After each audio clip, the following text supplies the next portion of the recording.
time. The author of this amendment said a few minutes ago that this was a very simple and straightforward amendment. And that's probably true for members of Congress who have government-paid health insurance, have policies that are looked after by people to make sure that we get benefits. But if you're a member of the American public, this is not a simple and straightforward amendment.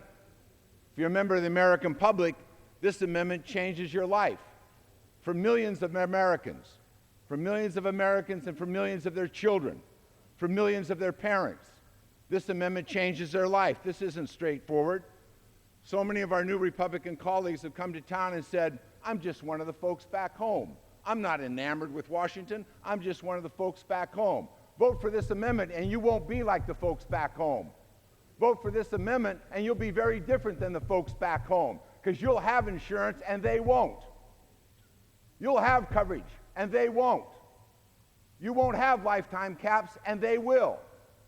You won't lose your insurance when you need it for you, your children, or your spouse, but your constituents will. You're not just like the folks back home. You're doing grave damage to the folks back home. So you ought to think about this amendment before you vote for it. Not only does it add $5 billion almost immediately to the deficit, it adds $1 trillion to the deficit over 20 years, takes us in the wrong direction, but this punishes people back home. Talk to your constituents, who now, the seniors, who have that free physical checkup and have been given medicines and been told about things that they're doing wrong with respect to their health, and now can prevent additional doctor's visits and hospital care because of that checkup that they now get, that this amendment would take away.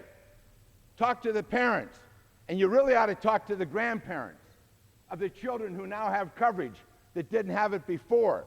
They're as concerned about the coverage of their grandchildren as they are about their Medicare coverage, which you will change with respect to the cost of pharmaceuticals. No, this isn't simple and straightforward, and this isn't just like the folks back home. The folks back home are struggling every day to pay their insurance premiums. Pass this amendment, and once again, the insurance companies can rip them off. Once again, they no longer have to dedicate 80% of your premiums to your health care.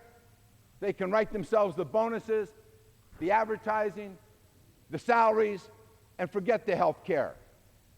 There won't be that kind of protection for people who struggle every month to achieve health care coverage. For the 9 million people who are in the middle of getting rebates now because of the change in the law to make sure that health insurance companies provide you health insurance instead of a funding stream for the executives. No, this isn't simple and straightforward, and you're not just like the folks back home once you vote for this amendment. Is that clear? Gentleman yields back. Just want to make sure. Gentleman from Montana. Thank you, Mr. Chairman. At this time, I'm pleased to grant 2 minutes to the new gentleman.